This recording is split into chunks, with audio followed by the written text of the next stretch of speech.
Hey, fellow golfers, this is Robbie from Best Ball. One of the most popular names in the golf accessory market today is Western Birch. Stop reaching in your pocket for boring plastic or plain white golf tees and elevate your game with premium wooden golf tees from Western Birch. You can customize both the hardwood and bamboo tees with one of their signature stripe patterns in a wide variety of colors. These tees are stylish enough to stand apart from the crowd, traditional enough to align with golf's heritage, and durable enough to make you forget about using anything else. Enter the code BESTBALL in the promo field in your shipping cart to add a free gift to your order. So visit westernbirch.com and get your own premium wood golf tees in the style that suits your game. I grew up with Ryan Moore, who's been on tour since I think he turned pro in '05. We played baseball, basketball together, and he randomly gave me an opportunity to caddy for him in '03 at the U.S. Pub Links in New Jersey, and I learned pretty quick that I just had no golf knowledge whatsoever. Practice round, I made an absolute idiot of myself several times, and he stuck with me for the week because he didn't really have a choice. We ended up losing to Brant Snedeker in the round of 32, so we at least made it into match play. But he was dragging me pretty heavy that week.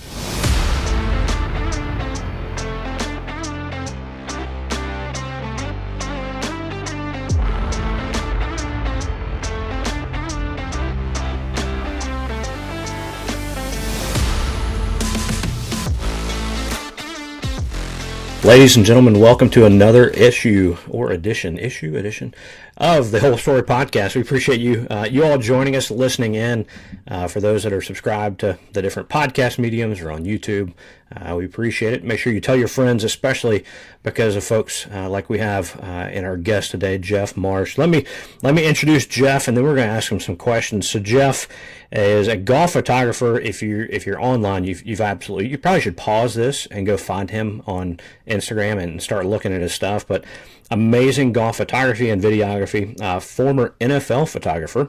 A co-founder of the Restoration Club. The man loves Jesus, originally from the Pacific Northwest, currently lives in Tennessee, a different Columbia. I'm in Columbia, South Carolina. He's Columbia, Tennessee. But Jeff, we welcome you to the Whole Story Podcast. Thank you. Super pumped to be here, and yeah, it's fun to talk golf.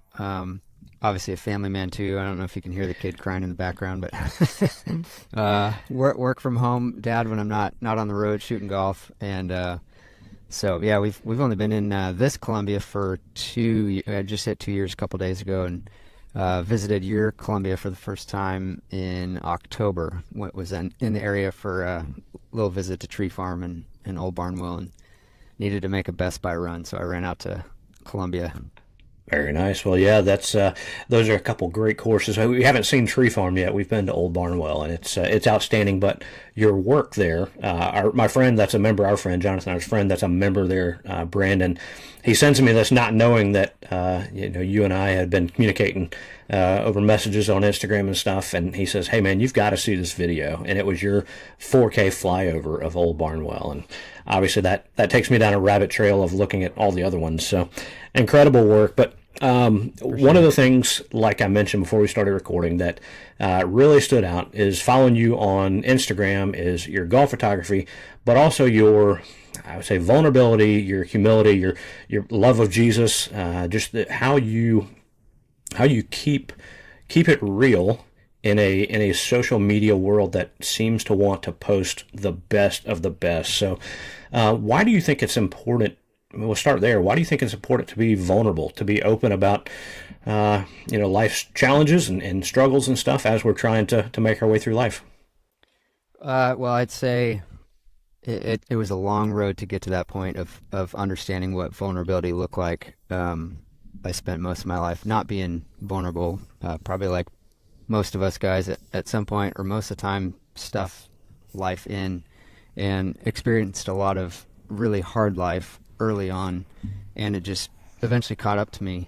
And I didn't really, before I started doing photography, I didn't think I had much of a creative bone inside of me. I was terrible at art class. I still can't draw a stick figure, but as I got older, I took to writing as a way to just kind of get stuff out of me. And I realized the more vulnerable I got, I would start seeing some healing, some progress in my own growth, but then realizing that telling my story enabled other people to feel like they're not alone and learn how to start telling their story, because I don't think most of us really know how to tell our own story, much less listen to somebody else's story. And I think both are really important. And at the end of the day, Jesus is not necessarily, we can't see him in the flesh, but we see his presence all around us.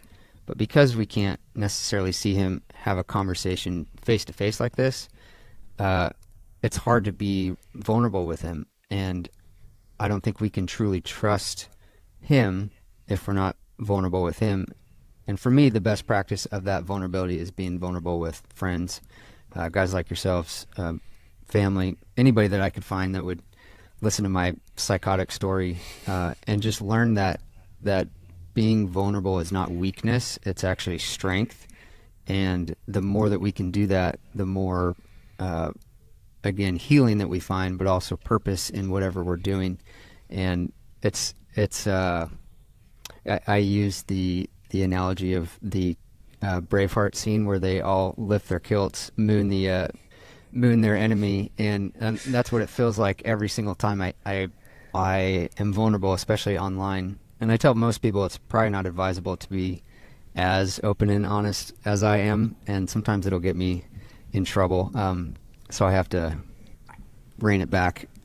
But I just can't encourage enough the importance of that vulnerability, especially as guys, because we all go through heavy stuff. We're husbands, fathers, sons, brothers.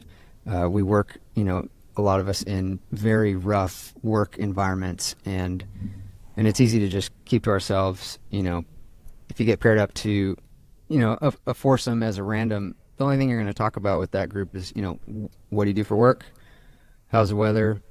I shot a 78 the other day. You want me to tell you about every shot that it's at the end of the day, like that doesn't improve our lives. It doesn't change our lives. And how often do you get 4 hours with anybody?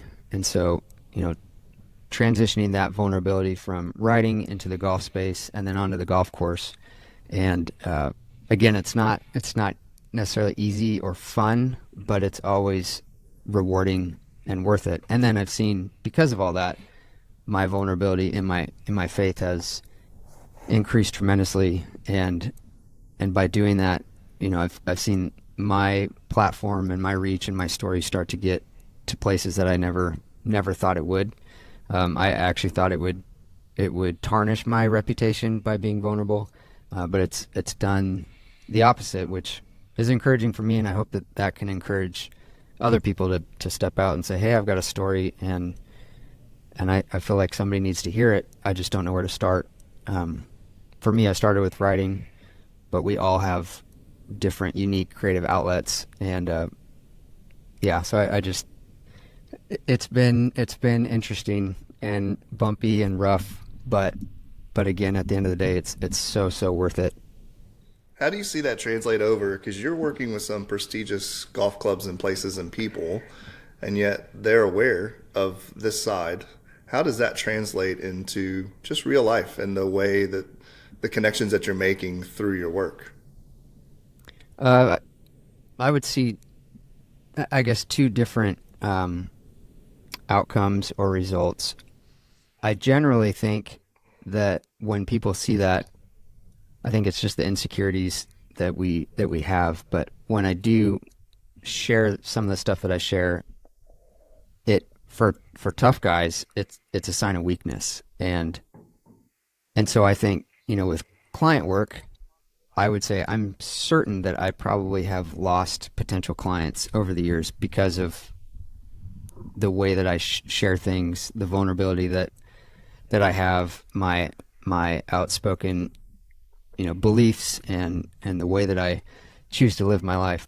But the surprising thing is there's been a lot more support than I ever imagined. And so now I never envisioned this happening, but every time I'm on a shoot, whether it's at a property, a a major championship, I'm just playing a round of golf, somebody at some point, most of the time that I don't even know, or if I do know, I may know that they're not even a follower of Jesus. They will come up and say, hey, love what you're doing with Restoration Club. I love what you're, the stuff that you share, the honesty. That's really been surprising. And so I think in the end, it's benefited me with client work, because when you're open and honest, people can trust you. And when you're not open and honest, there's a lot of not honest and trustworthy people in the golf industry. So when a client does see somebody that is willing to go, where most people won't go, I've seen my trajectory in the golf space, my client work, and Rolodex, I guess, increase in ways that I never imagined. So that's definitely it's still every day is a hurdle. If I'm, sit down to write some, my thought is, I'm an idiot for writing this. I shouldn't put this out in the open. It's going to tarnish my reputation, but that never happens. I still am careful. I don't share everything that's in my head, because there's a lot of messed up stuff that I have to check every single day. But yeah, I think long term, over time, it has really helped, I think, just solidify my place in the industry, and just the trust that I have, and again, just the folks that come out of nowhere just to reach out and say, hey, I appreciate what you do, would love to have you out to our property to shoot. There's no correlation between the two. It's just people have come to respect the things I guess that I choose to say, and in turn it leads to a long-lasting relationship with a lot of folks in the golf space. And not saying everything in your head is what a good wife is for, right? Yeah. Right. I don't get myself in trouble often, but I did recently. So we had a conversation about, I had a really bad day and it spewed over. I used to do that a lot more, and I would get in a lot of trouble when I was younger, because I didn't have a filter, and I guess I would call it a wisdom filter, just knowing, like, I still think some of the weird, crazy stuff, or want to share just the really, really, really hard and dark places that I've experienced. But I leave those to face-to-face conversations. Well, one of the things, I guess, in that vulnerability is, and you talk about it, is just being faithful with whatever we're doing. And, whether it's photography or videography around the golf space, you're not shying away about who you are and what you believe. And I think, like you said, that might open doors, it might close some, but we're called to be faithful in that. And I think it's encouraging. And that's where, on social media in general, like, it's way more fun to be encouraging of others, to kind of cheer them on, encourage them. So what you're doing is encouraging to us. And one of the ways that you're trying to encourage others is through the Restoration Club. Tell us about this group, how it started, what you guys are trying to do with it. There's a lot of points along the story that I could say is the starting point for Restoration Club. For me personally, it goes back to just the life that I experienced when I was younger, with trauma and abuse and abandonment and suicide, divorce. All of those things when I was young really, really took its toll on me. And I would say everything kind of hit the fan in 2017, where I got to a point where the stuff just was piling up so much. Depression was at an all-time high. Marriage was on the brink. We had little kids. And I knew that if I didn't really take my healing serious, that I was going to lose it all.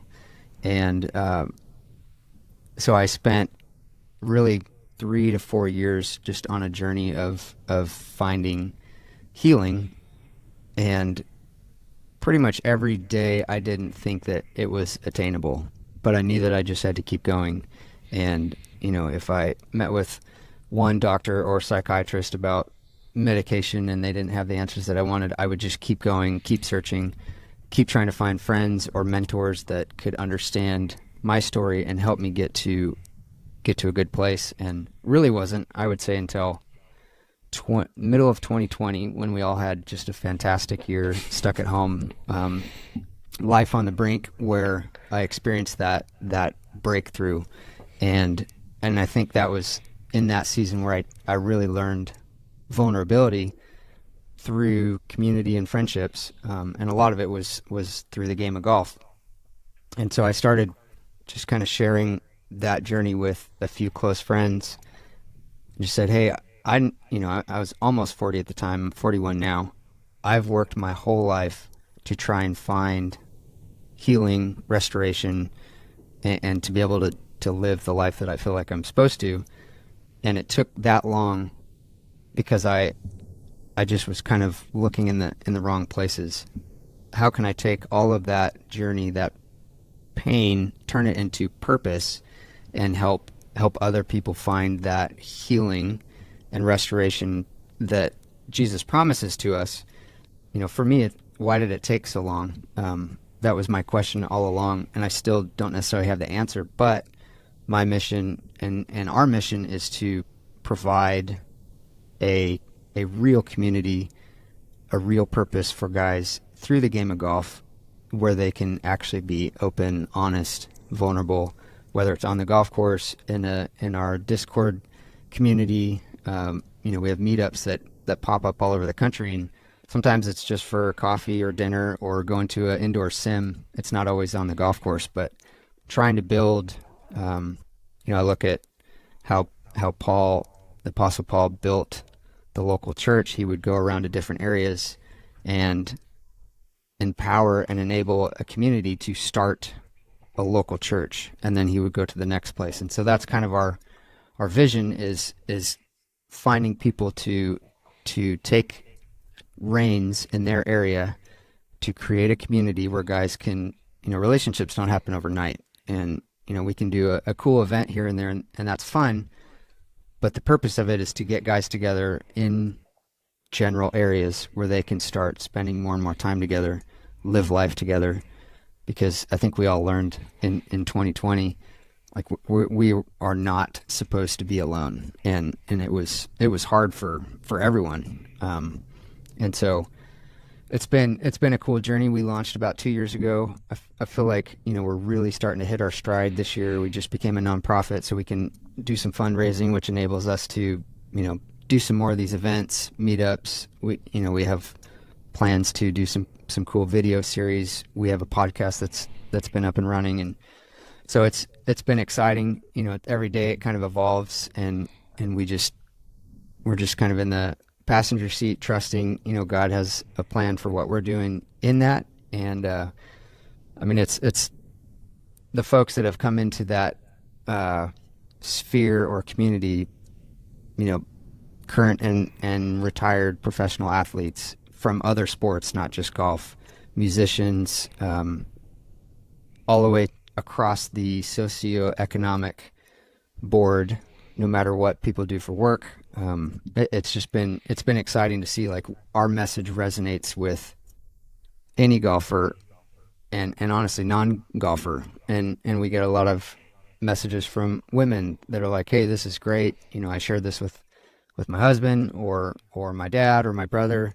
Because our goal at the end is to help guys find that healing, and then in turn lead their family into a good, healthy, whole place, so that their kids don't have to experience the trash that most of us have experienced. Sounds a lot like Promise Keepers. I might be dating myself, but Promise Keepers back in the 90s, just bringing men into stadiums. And so just through digital aspects that we now have available to us, along with just pairing it up with the game of golf. Yeah, we kind of use we use good golf properties as our stadiums. So far we've kept our events, pretty small. I think the max we've had is 22 or 23. But it gives us, a small enough group where you don't feel like you can just like jump in the back row and then jump out. You're stuck with a group of guys for our last meetup, we played for 11 straight hours, never once sat down. And, by the end of it, like everybody felt like we were brothers, and now we all keep in touch. And then it's kind of like on to the next one in a different area. Usually try and find a pretty cool place that will draw people in. But then once they're there, it's like, hey, this is we're here to golf, but this isn't about golf whatsoever. This is just our medium to connect with each other. Today's podcast is sponsored by Atomic Golf. If you need custom ball markers, divot repair tools, and more that are made from high-quality materials like solid copper and brass and look really good, then you should check out our friends at Atomic Golf. If courses like Old Barnwell, Landman, Sweetens Cove, and more are already working with them, then you should too. Visit atomicgolf.club and follow them on Instagram at atomicgolf. But you mentioned golf, and you said earlier you didn't think you had a creative side or of drawing or whatever else, but you have some pretty talent and skill behind the camera. So when did you first pick up a camera? When did you figure out? I mean, you were an NFL photographer at one point. When did you figure out maybe golf was where your skills could best be used? It's been very interesting to see my golf story and the creative photo story intertwine, because they intersected a few times many years ago, but it wasn't until honestly 5 years ago where I realized, like, I think golf is what I need to focus on and what I want to focus on. 2009 is when I went full time as a photographer, but at that point golf was not even remotely on the radar. So it was really 10 years later, through a whole series of events, where I decided to focus on golf. But when I was a kid, I didn't really have any interest in a camera, but my childhood was very, very well documented. My parents always had a film camera in our face, and I think at one point we ended up with about 45 full size, super thick photo albums, and it drove my sister and I nuts every time my mom would say, hey, stop, smile. It's like, okay, Mom. But, as we've gotten older, we've come to appreciate that. But I didn't like in high school, I never touched a camera. Wasn't a thing. We didn't have photo class at my school. College, I don't remember if I asked for it, but I got a small little Kodak Easy Share digital camera, I think 2002 maybe, memory card. I still remember the memory card was 3 megabytes, That's which right. I couldn't even take a quarter of a photo with that memory card now. But it really kind of sparked just a creative interest in me. And so, once I had that, driving down the road, I'd see something, I'd stop, pull over, take a photo. Being from the Northwest, my whole life I lived in the shadow of Mount Rainier, which, was a huge blessing. And so every week I was up in the mountains, hiking, camping, skiing. And so, at that point, having a camera, it just opened up all those experiences in a whole new way. I started seeing everything around me in a creative sense rather than just kind of an adventure sense. And so my first love has still, to this day, been outdoor, landscape, adventure, mountaineering. Not a lot of that here in Middle Tennessee. I can see over all of the highest mountains from the top of my house. But in 2006, I graduated college, and I actually got a teaching degree with a major in history, social science. And that teaching was one of the first markets to kind of start to go downhill before the huge, crisis that we had in 2008. So I could not find a job. And I grew up with Ryan Moore, who's been on tour since, I think he turned pro in '05. We played baseball, basketball together. And again, I didn't really have any interest in golf. I maybe played a total of like 36 holes before the age of 18. Just wasn't an interest of mine. But I was his biggest fan, and I'd chase him around the state as he would play in the state championship. And he randomly gave me an opportunity to caddy for him in '03 at the U.S. Pub Links in New Jersey. And I learned pretty quick that I just had no golf knowledge whatsoever. Practice round, I made an absolute idiot of myself several times, and he stuck with me for the week because he didn't really have a choice. We ended up losing to Brant Snedeker in the round of 32, so we at least made it into match play. But he was dragging me pretty heavy that week. But I started to learn the game a lot more. I played it, quite a bit casually in college. And so in 06, when I graduated, didn't have a job. I went to work for his dad at their golf course, mowing greens at 4 a.m. for $8 an hour. And while it was fun, that wasn't paying the bills and providing much of a career. And then one afternoon, I still remember where I was standing. Ryan called and said, "Hey, my brother's going off to college, kind of last minute. I need somebody to fill in the Deutsche Bank this coming week. So can you hop on a plane on, I think, Saturday afternoon or Sunday, and we're going to go out to TPC Boston." And that was the year before the FedEx Cup started playing, but then, that event ended up being a staple on the FedEx Cup playoffs for, I don't know, over 10 years. We managed to get 9th place, which was, again, pretty shocking because, my knowledge had improved a bit, but I was still the least qualified caddy on the planet. He might have gotten 5th if it was another caddy. Is that what you're saying? Oh, yeah, 100%. And I remember, I believe it was the first round. We made it through the practice rounds, but the first round, it started raining really hard. And that was kind of a turning point for me. If you're a club or tour caddy and it's raining, it's a different ball game because you're having to keep your player dry, the golf ball dry, gloves dry, grips dry, everything dry. And I'm from the Northwest, so I'm kind of like, well, I don't care if I get rained on. But I realized, this is going to make a huge difference whether or not I figure this out. And so I basically gave myself 2 holes to figure out how to be a tour caddy, especially with the rain. And it was kind of trial by rain, and I figured out pretty quick. And we ended up having a great week. So we managed, going into Sunday, we were in the second or third to the last group. I think we were tied for 4th going into Sunday. The final group was Tiger and VJ. VJ was up 7 going into Sunday. Tiger came back and beat him. And again, we were the group ahead or 2 groups ahead. And I've never at that point seen that many people felt that kind of energy.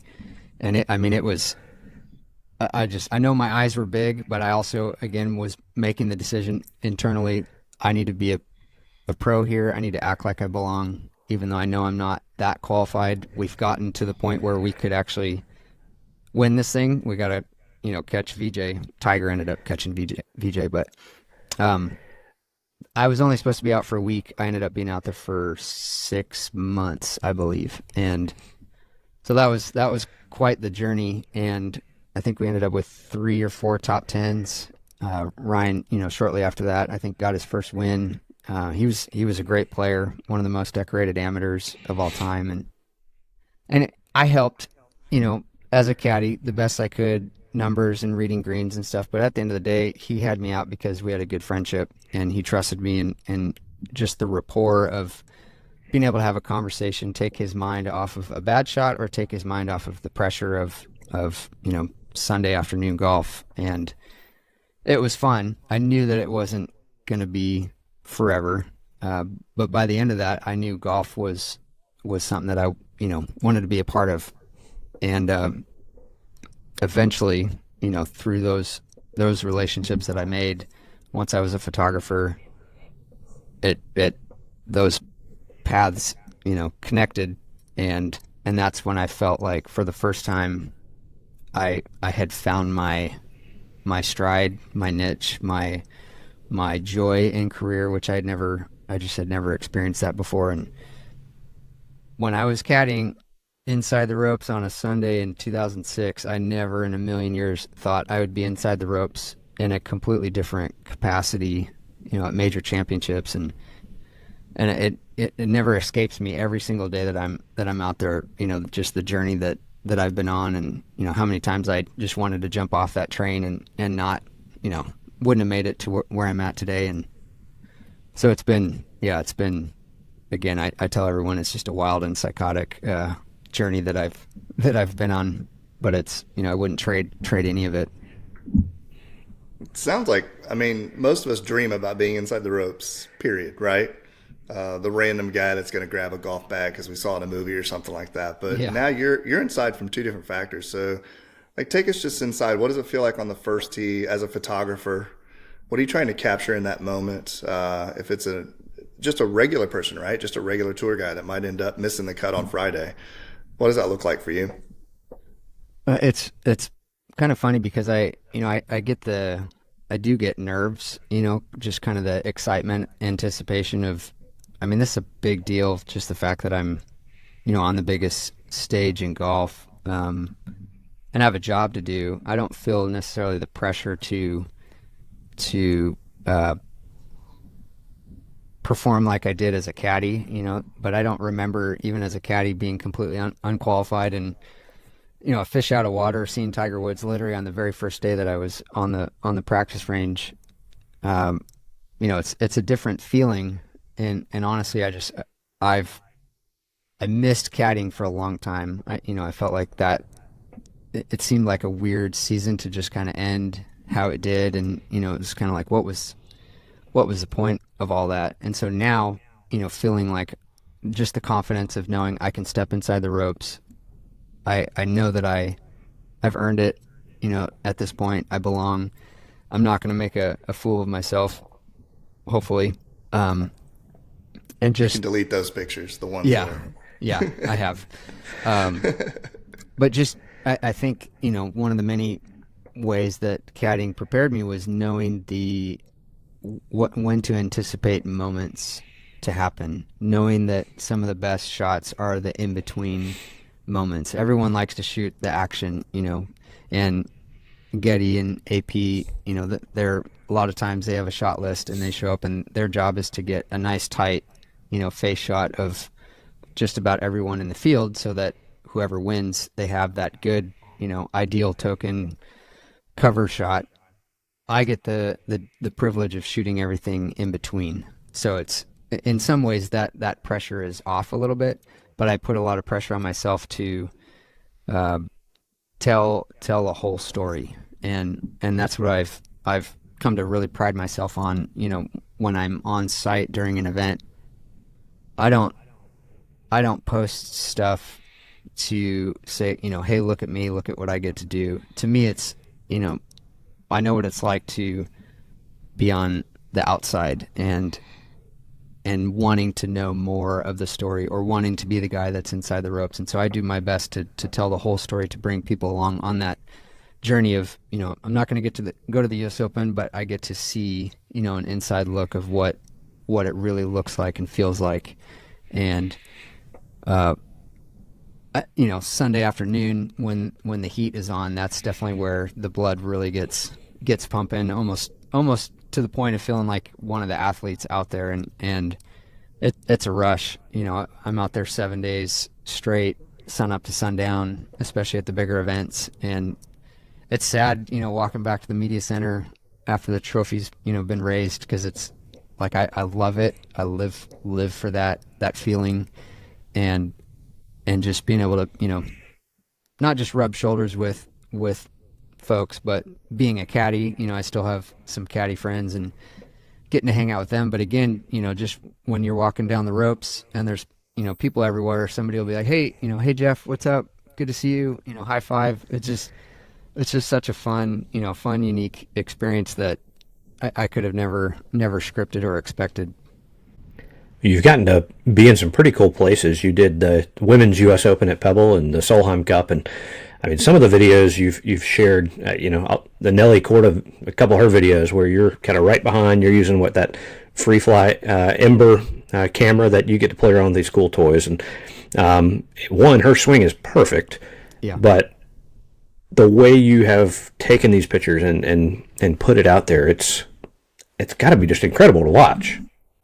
Yeah, it's, I would say, the golf world, when you're in it long enough, especially in the I hate the word content, but in the golf, content space, it's a pretty small world. There's overlap everywhere, and in the grand scheme of things, with 25 million golfers, it's a very small percentage of us that do what we do for a living.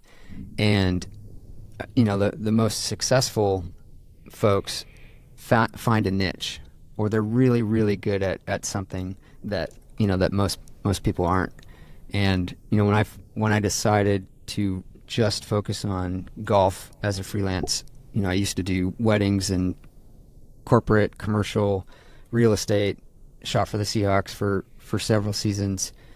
My initial thought was the easiest entry into golf was shooting coursework is what I call it. But I realized, it was very saturated. And so I had to find a new way to stay busy, to make a living. And it has continued to evolve. Because I had been a tour caddy, that helped me land my first gig with the USGA, which I've now been with them since 2020, shooting most of their big championships. And I still, getting to shoot that's a few weeks a year. There's 52 weeks. I need to work year round. And so it's constantly been this ebb and flow of do I pursue shooting coursework, or do I shoot golf brands? What does all that look like? One of my main roles for the USGA, not during championship weeks, is doing the flyovers of their courses, generally the year before. So this year the US Open's at Pinehurst. The next day, either myself or one or two other guys will go to Oakmont, I think is where the US Open is next year. And so I've shot, I think, probably 20 courses for the USGA doing these tee to greens. And I would say it's the craziest, hardest working days of the year. Standing there flying a drone isn't physically, exerting, but most of these courses, they don't give us a closed course for an entire day, or 2 to 3 days is what we really need.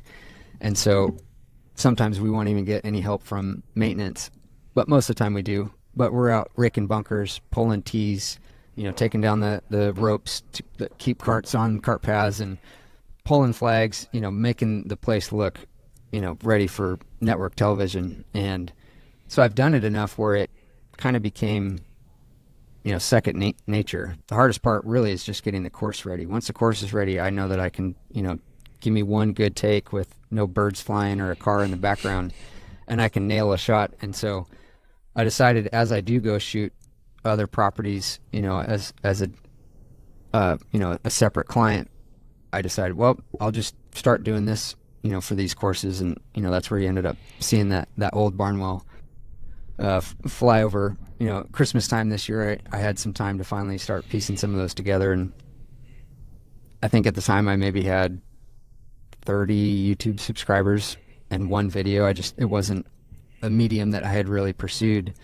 And they started, getting some pretty good traction. And so I thought, okay, well, maybe I can just build that into my normal routine as I pursue work. And so that's one of the goals this year, as my schedule fills out, is to, plan to shoot as many of those and kind of create a niche there, because there's not really anybody doing that other than Golf Digest, who does a great job, but they're not going to be able to shoot every property. And so that's one new niche that I've kind of seen emerge. And then last year, messing around with this super slow-mo free fly camera.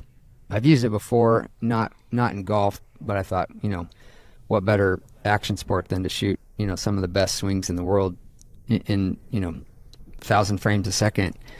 And that was kind of the first time I had any particular, piece of content that went more or less viral on Instagram. And, and I think going into last year, I maybe had one reel ever that had 20,000 views.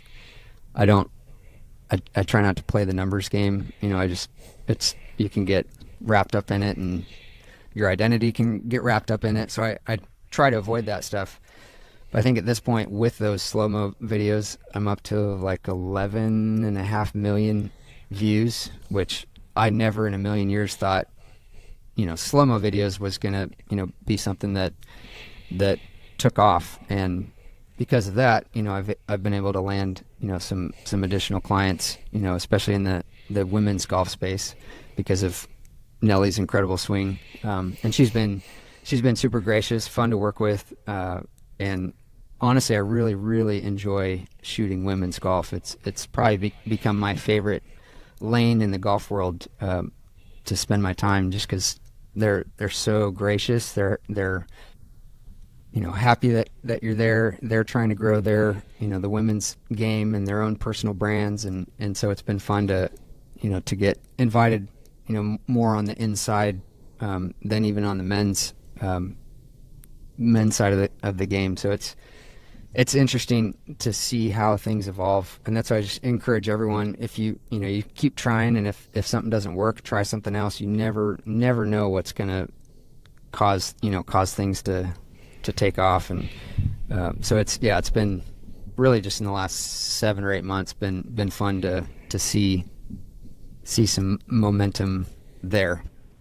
Yeah, you mentioned the 11.5 million. I might disappoint you. I might be 11 million of those. So sorry about that. But it doesn't matter. The algorithm doesn't care. Yeah, it's all from Columbia, South Carolina. We don't know what's going on.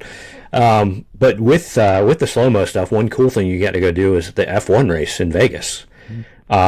Those pictures, seeing those cars 200 miles an hour, and just the slow-mo video, or like the still perfect frames of like tires off the ground, how fast those things were going. Well done. That was really cool.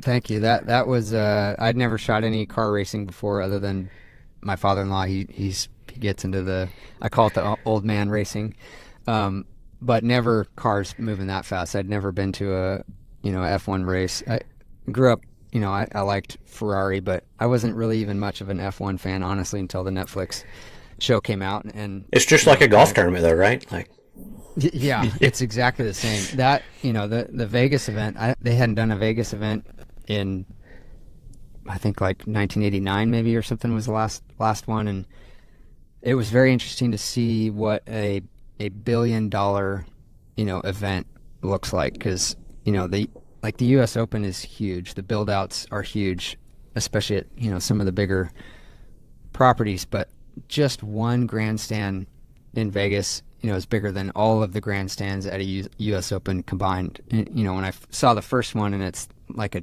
35-story high building that people are sitting on, it blew my mind. And I think the coolest experience there was the practice time.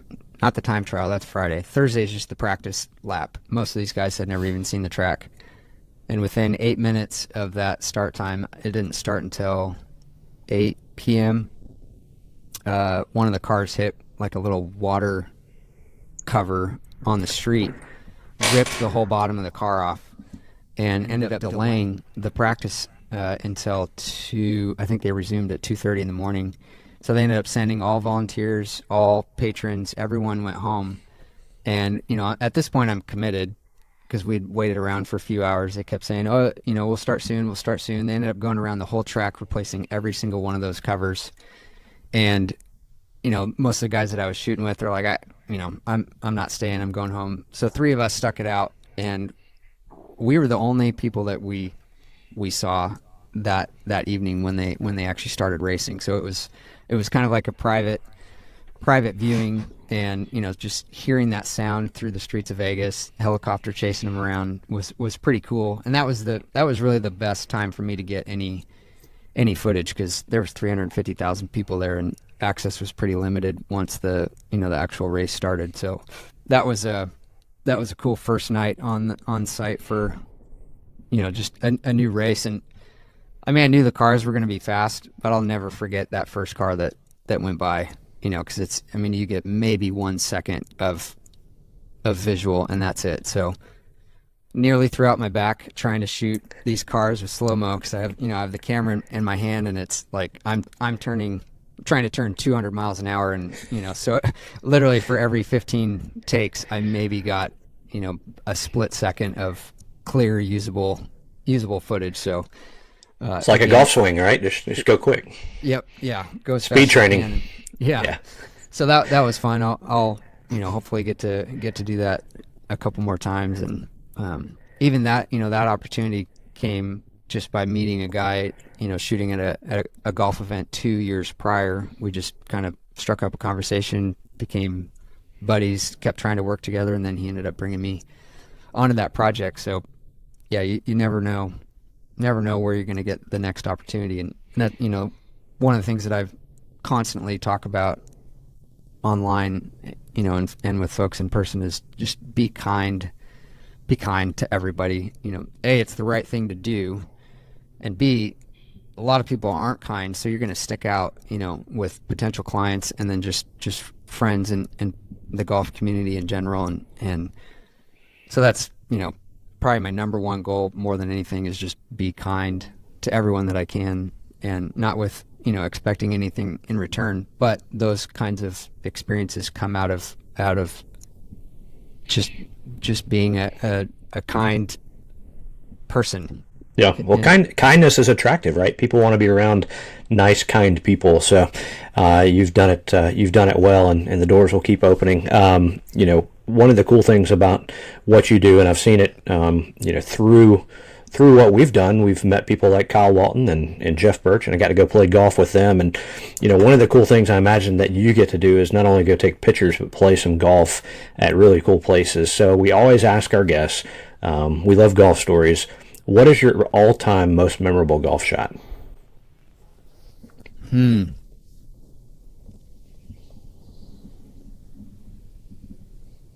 Well, I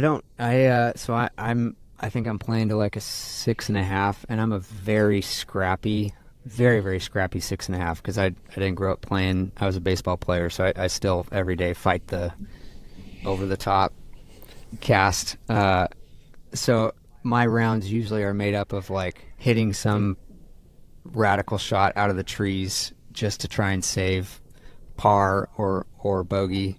I would say the most unique shot I've ever had, I was playing, it was opening weekend at Gamble Sands for their short course Quicksands out in the middle of nowhere, Brewster, Washington. It was really windy, and I wear contacts, and I've never had this happen before, and I've been in a lot of wind. I was over a putt, and one of my contacts just left the building.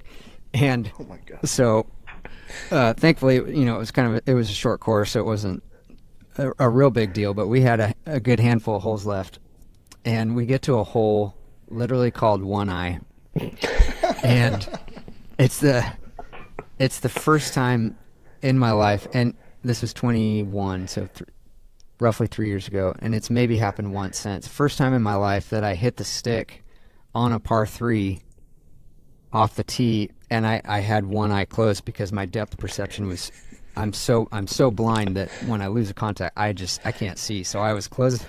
It's like swinging with one foot. Eye closed, just hit a perfect shot, one hop, hit the stick, almost went in, and of course on a hole called One Eye. So I would say that was probably the most unusual, unlikely golf shot. It was pretty bizarre. So there's the guys that were there. I'm now known as One Eye, which can have different connotations, but it's because of the name of the golf hole. That's awesome. That's by far the most unique golf story I think we've heard so far. And now he plays golf like that every time. Yeah, it's weird. Pulls his contact out right there on the first hole. Oh, One Eye's here. Yep. Hey, golf friends. This is Robbie from Best Ball. Are you looking for the ultimate Myrtle Beach golf experience? Well, it's only a click away. Check out the 2 Play Special at 2 of America's most awarded public golf courses and 2 of my personal favorites. Caledonia Golf and Fish Club and True Blue Golf Club are low country masterpieces featuring 2 iconic Mike Strantz designs. Play these 2 incredible courses for one great price. Visit truebluegolf.com to learn more about the 2 Play Special and book your tee time today. That's truebluegolf.com. Well, if you're a regular listener, we always do what we call a quick nine with our guests. So it's just rapid fire. You can be as eloquentious as you prefer or short termed answer since you might be running out of words at this point. What is the favorite course that you've played? Staying on topic, Gamble is my favorite course. Chambers has been my home course since they opened in '07. I actually was the assistant caddy manager on opening day at Chambers because it was shortly after my tour caddy season ended. And I love Chambers. It's incredible. It kicks you in the face just about every time you play. It's a grind course. Beautiful course, a lot of fun holes, but it's not like you can like be casual out there and shoot a low score. It's if I want to shoot a low score, I gotta be dialed in, and that low score can go out the window on the first hole. Gamble is the opposite. David McClay Kid course, just a lot of really fun golf shots on incredible holes. It's up on this just this bluff in eastern Washington. You can see the Columbia River, the Cascades, beautiful setting. The family that started it, they've been in that valley forever and ever. They made most of their money on apples and farming orchards, and they just had kind of some wasteland that they decided to do something fun with, and now they're about to open their second full 18. They have, the short course, a putting course, some more lodging, 2 restaurants. Before that, there was not really much of a reason to go to Brewster, Washington. But now it's, I make the trek every single year. Most fun golf course, partly because probably I have my best rounds out there, but really it's just such a fun place to play. Golf courses are meant to be fun. They should be. All right, what course is at the top of your bucket list? I guess in no particular order. It's a hefty list. It's probably on a lot of folks' lists, but I really want to go see Ohoopee. It just seems like a fun, cool place to go. I love the history of Fisher's Island and just that, that part of the country. I've never taken clubs to the Northeast, so I'd love to see that. And I mean, Seminole seems like a pretty cool place to go. I'll actually be there. Haven't really told anybody this. I'm coming out of retirement for one day only to caddy in the pro member, which is the day after the Honda, which I'll be shooting next week. So I'll at least get to see Seminole, and who knows whose bag I'll be carrying. But yeah, that's going to be a fun experience. Sounds like a lot of fun. Yeah. What course that you've never visited before do you want to shoot? I would probably say I'd love to shoot Cypress. I've flown drone over it. I've been to Pebble quite a bit. I've never actually played more than 2 shots at Pebble for as much as I've been there for work. But I haven't stepped on property at Cypress, and it's such an incredible piece of land and a beautiful place, and it was fun to fly drone over it. But I'd love to roam around there with a camera. Yeah, I'd love to roam around there with some golf clubs. That too. Yeah. All right, who would be in your dream foursome?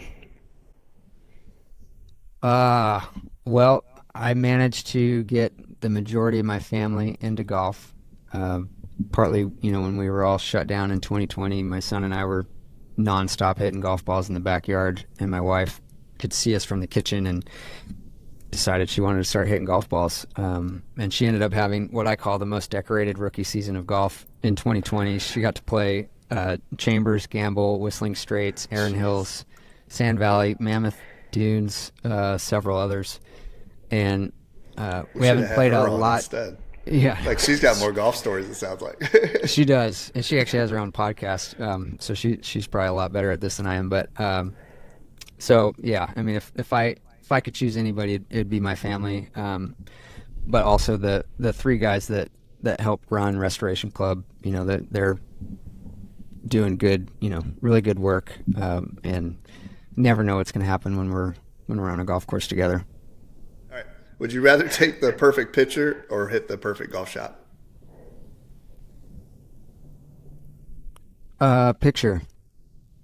I've I used to I wasn't really good enough at all to take golf real serious, but I used to take it too serious. I'd let my round kind of determine my mood for the day.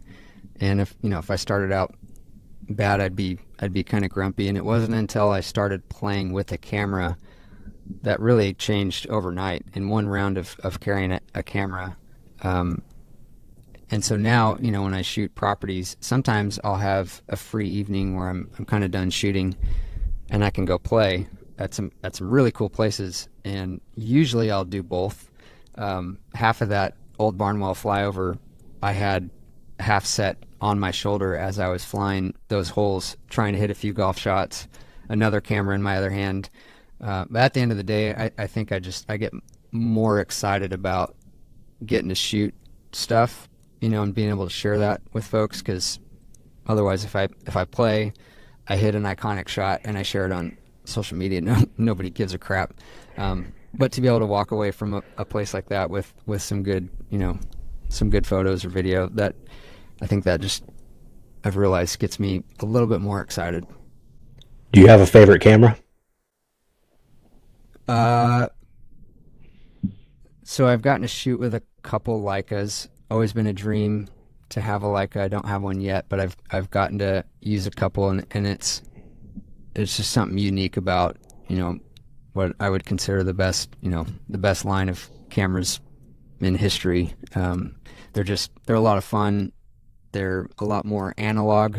You feel like you're just a lot more of the engaged in the process a bit more than, the technology now. It's not, I don't think anybody can take a good photo, but it's not hard to take a good photo. So to be able to kind of step back in time a little bit, use either some older technology, or even film cameras. I actually have a film camera sitting here on my desk. Again, I didn't really shoot film growing up. That's not how I learned to shoot, but I've brought that just into my repertoire, just because it slows the process down, gets you a little bit more intentional, and you don't get the immediate satisfaction of what the photo looks like.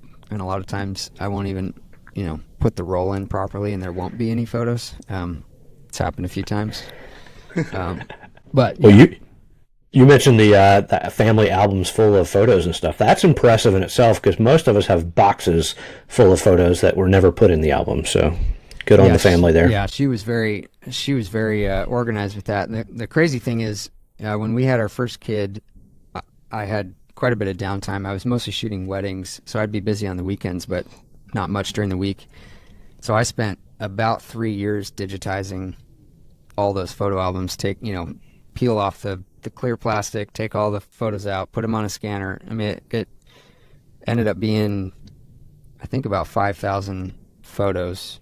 I wouldn't do the whole album because I'd still be doing it. But about a year after I finished that project, the house I grew up in, my mom's house, burned to the ground and lost all of the photo albums. So it was very tedious, time consuming, but very much worth it, because we lost all the family heirlooms and all that history, but we still have all the old photos. So whenever a story comes up in the family text thread, I have them all on Google Drive. So I just, you mean this? And so it's fun to still have that. That's great. What is your favorite snack on the course? I think my new favorite snack is the Cabot cookie. First tee. I've heard about these. Yeah, and so Citrus Farms is the only Cabot property I've been to. I think they have other Cabot cookies, but at Citrus Farms, there's a bakery in town that makes fresh cookies every day. And if you get to the first tee early enough, cookies are still warm, and they're very good. Or if they're sitting out in the sun long enough, they're warm. That too. Florida sun is, cook them twice. Yeah. What's your favorite golf course logo? Oh, man, I could think about that one for hours. They're all so good. I know. It's tough to pick one. I like the I like the really small, classic, old school logos. I don't know why. I was looking at the hat the other day. The Marion logo just is kind of top of mind. Maybe not my favorite, but I love the unique, obviously the basket, the basket flag stick. But just, yeah, the old, I think just the history major in me draws me back to, the what I would call the romantic era of golf, before everything was commercialized. Don't get me started on that. But, yeah, so I think, again, I'm looking at I have jars of teas sitting here on my desk. Get quite a ball marker collection too. Mm-hmm. Yeah. Actually, I do like the new. So Citrus has 2 short courses. One's the Squeeze, which is one of their signature drinks, and then one is the Wedge, and it's just like a little. Basically, it's like a plastic cup with not an umbrella sticking out of it, but something. And so I like that too. Just the simple, modern, look of some of these fun new properties. Anything that's different, catches my eye. Yeah. Well, what course are you heading to next? I am going to PGA National in Palm Beach Gardens, which I'm excited about. Honestly, don't know a whole lot about that course other than just watching the Honda over the years, but I've never been to the Palm Beach area. Drove through very briefly, but didn't even get out of the truck. So I'm excited to be there. Again, I'll, the day after that, I'll be at Seminole, which is fun. I'm trying to find a way to sneak around Panther National with a camera or drone. I don't even have time to play it, but it'd be fun to just go out there and sunrise or sunset. I got the cold shoulder when I asked, but maybe. Justin Thomas told you no, huh? Yeah. Yeah. Apparently he doesn't get to approve or deny those requests like I thought. Well, if anybody has seen your stuff, then they should absolutely be inviting you out to those places. You don't have to make the invite. But Jeff, we appreciate you joining us today, man. It's been a lot of fun. Yeah, no, it's been great. Good to get to know you guys a little bit better, and hopefully, we can play a little golf here soon. I'll actually I'll be at the Sage Valley Junior in March, which I didn't really know much about. Sounds like it's a pretty big deal in junior golf, but I'll be there that whole week, so you might have to both you guys venture over. We'll figure out a time. It's right in between both of us. I'm in Columbia, Jonathan's in Augusta, so good. We'll find exit 11 off I-20 and come meet you. There you go. Sounds great. So, yep. Well, we appreciate you being here, man. Everybody needs to go check out all of Jeff's stuff. We'll put links to everything, YouTube and his social media in the show notes, and also the Restoration Club. Just check that out, figure out how you can get involved. I know those guys would love to chat with you about it. But Jeff, thank you. For Jonathan and Jeff, this is Robbie. You've been listening to the Whole Story Podcast.